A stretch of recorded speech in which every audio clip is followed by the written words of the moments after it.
Awesome. I am so glad to have my friend and a very successful entrepreneur in the Wichita market, where I live and where you live, Stacy Lattin, co-founder of Hopping Gnome Brewing, as our guest here today on the Business Spotlight. Thank you for being here.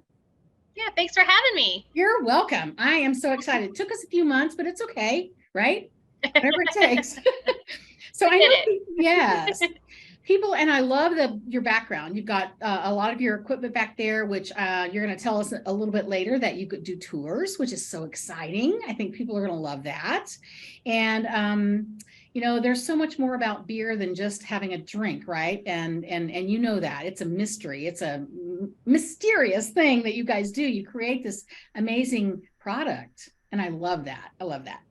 So let's talk about, what do you do at Hopping Gnome and for how long? How long have you guys been doing it? Yeah, so my husband and I are the owners, and we opened in May of 2015. So we're getting ready to celebrate 8 years.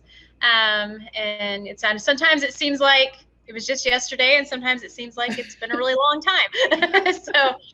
But really excited. We made it through COVID, or hopefully through COVID and recession times, and here we are. So he does all the brewing and kind of that side of things, and a lot of the operations, and I do the marketing, events, and so all the social media, and work with the taproom team, the taproom servers, and we've grown a lot from just the two of us and a couple employees to having 5 employees. And we'll be growing even. And now we have a taproom manager, which is exciting. We have some help with our events and some other things. And so we've just been growing a lot, and we're actually under construction right now. We will be opening a new taproom that's going to be larger with more outdoor space later this spring. So that's so exciting. So that'll be for people who are watching this maybe at some other time in the future, 2023 of May or so, you'll have your new space. Yeah. Oh, yeah. Okay. Sorry, I said yeah. It'll That's be okay. Yeah. So this is planning on late spring of 23, and so we'll be celebrating 8 years and a new space. That's so great. I love it. So I think I know, but I would think most people don't know. How do you describe your best customer? Yeah. Well, our customers are actually like the best advertising, right? Yes. To me, they come in, it's word of mouth. I mean, we do a lot with social media, but like most small businesses, we don't have a very large marketing budget, and so we noticed that the word of mouth is really the best way to get things out there. And so really we have a lot of afternoon regulars that come in, and they come in and they're happy to be in a space and have a beer, and sometimes they're still working, and they're always happy to talk to each other and to talk to the staff and just engage in good conversation. They like to share with their friends their experiences, and they share. What I really like is when they share on social media and they tag us, so I can share it. Love it. And they give us good feedback, and I would say that's just, and we just know they're going to keep coming back and bring more friends with them, and so that's really our best customer. So what's their age? What is their age? I mean, what do they do? Because it's kind of a cool thing to be able to understand the brewing process and how long it takes, and the tastings. You guys do those tastings, right? Mm-hmm. So who's someone who might really love that? So our typical, we're really lucky that we reach anybody from 21 to 80 at any given time. But our real target, I would say, for the last almost 8 years has been between the ages of, like, I would say their late 20s into their maybe late 40s. Okay. Is kind of that target where, they're not just now turning 21. They've had some years under their belts, yes, and they're discovering, or they'd like to discover craft beer. Or they're maybe kids are growing up and they're empty nesters, and they're kind of wanting to get out and support local, because that's something that is fairly new to Wichita. Entrepreneurs are not new to Wichita, but right, having a big local market of bars and restaurants and coffee shops and retail places has been fairly new in the past 10 or so years. So so we see a lot of that. So that's kind of the target market. So and I think once we get into our space where we have more outdoor space, we'll be able to reach more of the younger, obviously 21, but younger market in their early 20s, because they're really looking for more outdoor space, more of that experience. They've had craft beer, they've had accessibility, and craft beer has been available to them more than some of us. And so they've been able to have that, but then now they just really are looking for that. And I think everybody is. I mean, I think we're going to talk about COVID, but I think with COVID, we learned that people, they want to have that experience. And so yeah, for sure. So that's kind of what we're, in terms of marketing, what we'll be targeting moving forward a little bit. But that kind of late 20s, late 40s is kind of our our market. And this wasn't on the questions that I had prepared you for either, but so if it's, I'd love to know, when did craft beer become a thing? Was it like, I feel like it's been forever, but not really.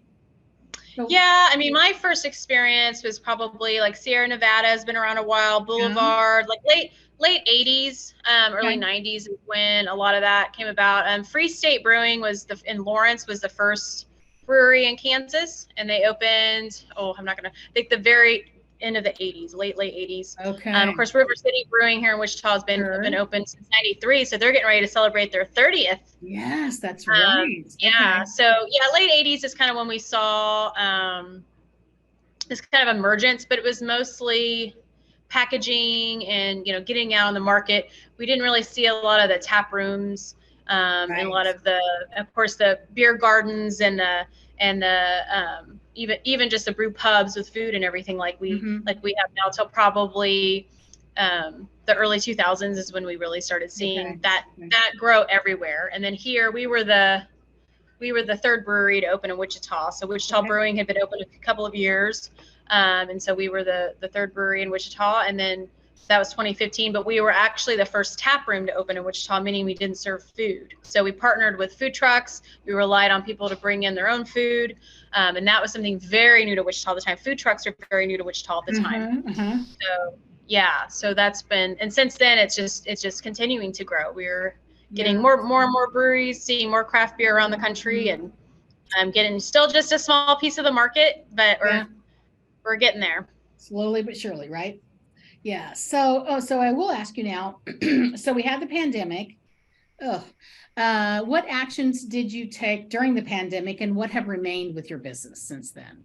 So we've always offered growlers to go, which is a 64-ounce glass bottle that you can refill, or crowlers that are 32-ounce cans.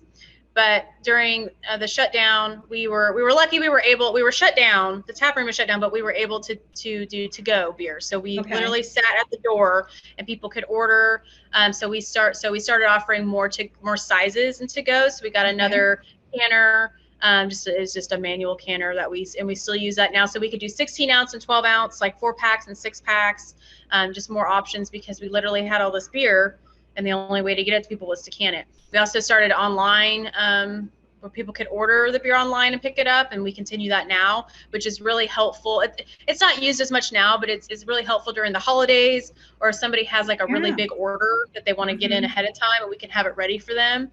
And at the time, we didn't continue this, but we did text to order. So I was literally like managing the text, and the orders were printing, and we had like one staff person that would just like crowler, like can up all the beers. And we literally just sat with the door open that spring, and people just came in and picked up their stuff. And we also sold t-shirts. We can sell obviously merchandise and things online, and had some of that where people can pick up, but we've carried on to go. We got a to-go cooler. So now people can come in and see every week we have fresh 4-packs of whatever's new. And a lot of people still enjoy that. And maybe they have one beer here, but they want to take the rest to go. That's great. So we're able to keep that trend. Yeah. Yeah. I love that you did all that, and you were still busy during that time, right? I mean, you were still helping people get the taste they wanted, and to get away from it all in the pandemic.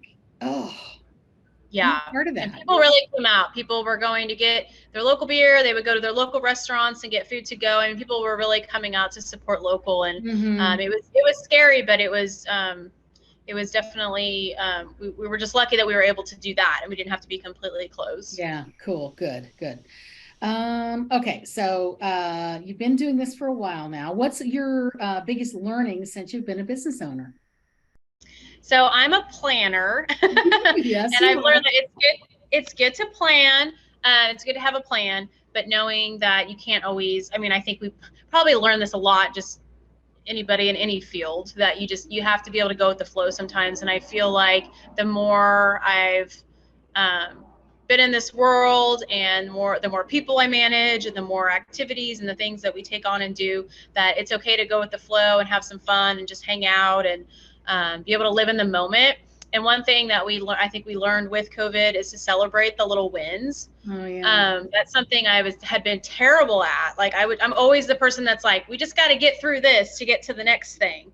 Or once this season's over, then we'll have time for this. Or we just have to get through this event. And I constantly, I still say it. I catch myself saying it. So that's something that I really like during the shutdown time. We would sit and talk about, well, what are some wins? What's some good news? What can we share to like lift people up? And we did this, we called it virtual taproom, where we got together either virtually or we got some of our staff in when it was safe to get together, and we'd get beer and pizza from other breweries, and we would do that. We'd have people get on Facebook Live or on Zoom, and they would like, give us like topics to talk about and things that weren't pandemic related, and just to lift people up. And so we started doing that more with our team. We started having more staff meetings where we could celebrate an event that went really well, or a fun beer, or now we're like in a really good celebration mode with our new space. It's getting ready to open. So even just the little things, just being able to celebrate those wins. So that's what I've learned most, that it's the little things that mean the most to the team, whether it's just saying thank you, or like I just got little it's about Valentine's Day, so I have some little candy and baskets for Valentine's Day with little notes for them. And sometimes it's just those little things that you don't think about sometimes, and you're thinking big picture. And so being able to kind of go with the flow and celebrate the wins is what I've learned the most. That's great. I love that you're doing that.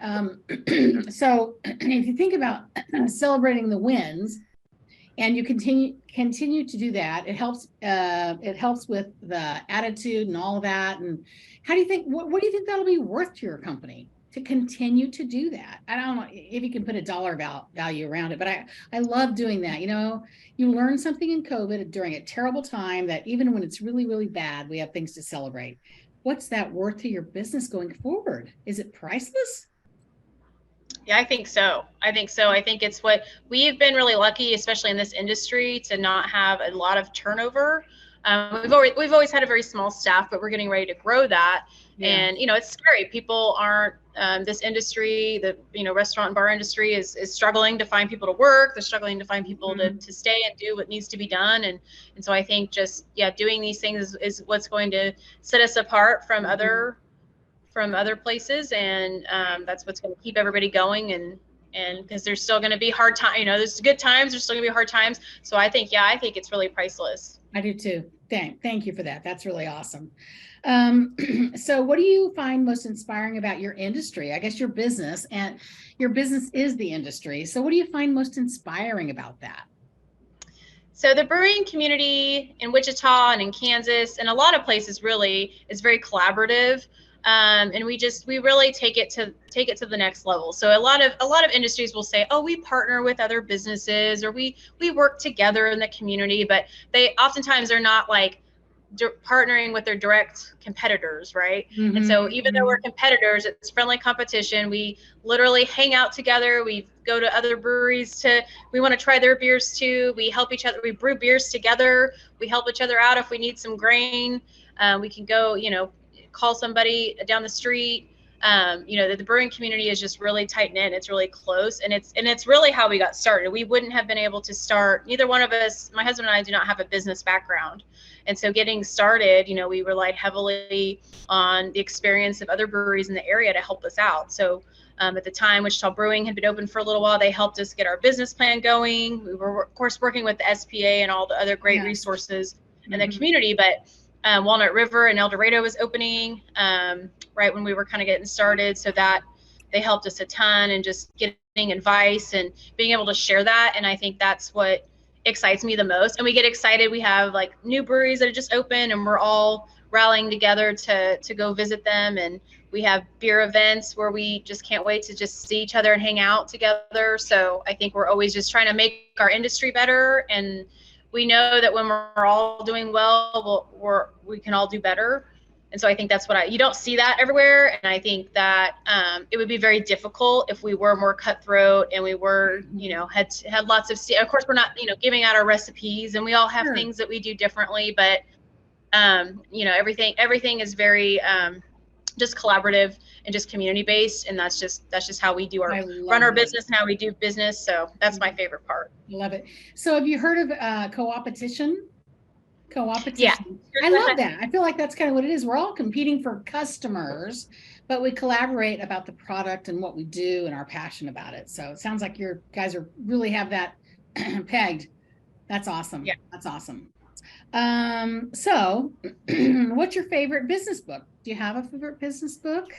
Well, my all-time favorite is How to Win Friends and Influence People. Dale Carnegie. I know, you just can't beat it. It's an old, and I read it in college in a leadership class, and I kept thinking, God, this book is so old. We're really reading this book. And then it just kept getting better and better, and I've just never found anything I like, but that's just always my go-to. I'm a student of leadership, so I do love a lot of leadership and management books. I would say most recently, my favorite book is, let me make sure I get it right.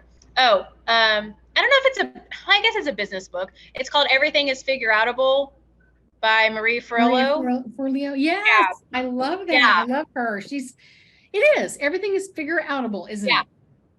And so I think that I read that right when we were coming off of COVID, and right when we were, I don't know, just kind of, unsure about the future and didn't know what was going to happen. And I think that was just super helpful. And I think the more I get into the business world and the longer we go, I really appreciate the honest and stories and vulnerability from other business owners when they write books, instead of just like, here's a textbook, step-by-step thing. I like that. I like the stories and the sharing. So those are the kind of books that it's not all perfect, is it? I mean, right? It's not. And it's good to see that. I think I think we're getting that way with a lot of things, like with social media and stuff. It used to be like, here's everything looks perfect. Right. But now people like it when business owners can be vulnerable and share, like, hey, times are tough, and I think maybe that was part of the silver lining with COVID too, was, it's okay to be vulnerable. It's okay I can make a video and I don't have to look perfect, or the lighting doesn't have to be great or whatever. Yeah. Sure. Yeah, totally. I love that. I love that book too. And I have not read the Dale Carnegie book in a while. You're like the third person who's mentioned that. I better do that. I better read that again. I know it's been a while. I probably should too. Yes. So it's kind of like the Bible, though. If you read the Bible, I mean, it's a great story. You can't replace the Bible story with something that's greater. It's great, and all the greats are great. So okay. So what piece of advice would you give to your 20-year-old self? I would say just take a breath. What do you mean by that? You do not have to do everything at 150% at 150 miles per hour. Sometimes I've learned recently that in trying to, like, I don't really set like New Year's resolutions, but kind of my mantra for this new year has been, just getting rest is just as important as working hard. And I've heard that several places recently, and I just thought I really need to take that. I'm not really good at that. And it's okay. You have to take care. I have to take care of myself. I have to take care of my team. I have to take care. It's okay to just stop and breathe and think about things. We've accomplished a lot. I think that's kind of the other thing is, like I said, celebrating the wins. Yes. With that, it's also like thinking about the things that, and I try to do this every week, or at the end of the week, where I think about the things that I've achieved for the week. I might not have checked everything off the list, and I'm probably never going to check everything off the list, but being able to say, hey, I got a lot of stuff done this week, or hey, I had one really good conversation with somebody that led to something else, and I might not have got anything else done that day, but at least I did that. And so I think that's what I would tell myself, because I was I thought I had to do everything a certain way and keep going and never slow down. So just take a breath. Good for you. And the planner in you is always going to try to do that, right? So if you can stop yourself long enough to celebrate, that's a great learning for you. So I love that. Okay, so we would like to offer to the audience that watches the video or that sees the newsletter, do you have anything you want to offer people who want to find you or look you up, or anything you'd like to offer up? Yeah, so we could do a brewery tour. Brewery tour. We can include some tastings with that. We can kind of figure that out, but but definitely, we used to give brewery tours a lot, and now that there's a lot of breweries, people have seen a brew. I'm sitting in the brew house, but once we're in our new space, we won't be able to see it from the tap room. So it's kind of more of a behind the scenes thing, and so so we can kind of just coordinate that through email, and we'd love to offer if you want to learn about brewing and learn about how we do the beers and hear from my husband Tory, and he's fun, so smart. He's so beer smart, isn't he? I love that. I didn't ask you this question in advance, but I was there one day when you guys, a whole bunch of people came into the space, and everybody was excited, and you brought this tap out, and you tapped it, right? Can you talk about what that is and why people like it? Yeah. So that's a Firkin, which means small cask in German. And so it's just the equivalent of 2 of our 6-barrel kegs.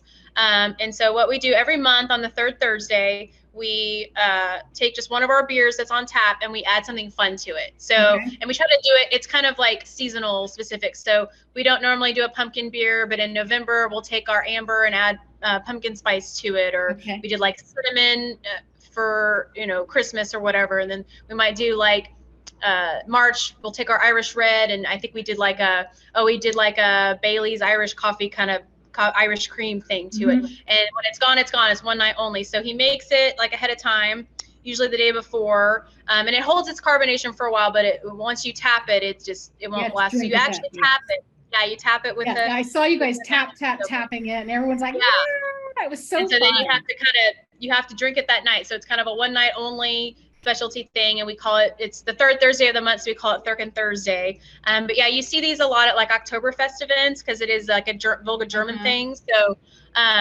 and you don't see it everywhere. I have heard like some places on the East and West Coast might not always know what that is if they don't have that German like influence. So it kind of depends, but I think it's kind of getting out there more. And but you definitely see like Oktoberfest events, they'll tap that first keg, and that's what that's called. It's a Firkin. That was so cool. And you were packed that night. You had all those people in there, and then they all raised the big roar, and everyone had their glass full. I thought it was so neat. So I think that's something people should try to do with your space. They should try to visit you on a 3rd Thursday and experience that, because that's just a once in a lifetime. It's a bucket list. Yeah, it's fun. That's cool. That really, really is cool. Okay, so if someone wants to find you through your website, your email, social media, phone, what's the best way? All right, so our website, definitely send you there. It's hoppinggnome.com. And you can find a lot of information just about us in general, about our story, about upcoming events, and you can go to the contact us and you can email from there, or our email is contact@hoppinggnome.com. And we're on all the social medias, including TikTok. Oh, I have seen you on TikTok. at Hopping Gnome, or at Hopping Gnome on everything. So you can always find me and message me there as well. Awesome. Well, I really have enjoyed this time with you. I've known you for a while, but I've learned a lot about you and your business just with this. And I'm so proud and happy for what you've done for our community, and for you and your husband too. You guys should be celebrated, because I love that you have not looked, you have just kept it going. You've not looked the other way for one moment in your business. And that's really something to be proud of. 8 years. Good for you. Yeah. Good for you. Well, thank you. For everyone that's watching, this is the Business Spotlight interview. I'm Lee Gray with Action Coach Business Coaching. I have just interviewed Stacy Lattin, co-founder of the Gnome Brewery Company. Brewing, Hopping Gnome Brewing in Wichita, Kansas, and you can find out information about them and visit them. Put it on your bucket list. It's well worth it. Thank you, Stacy. I really appreciate your time. Cheers. It is evening when we're doing this. Yes, it is. Yes, it is. Bye-bye. Cheers. Cheers.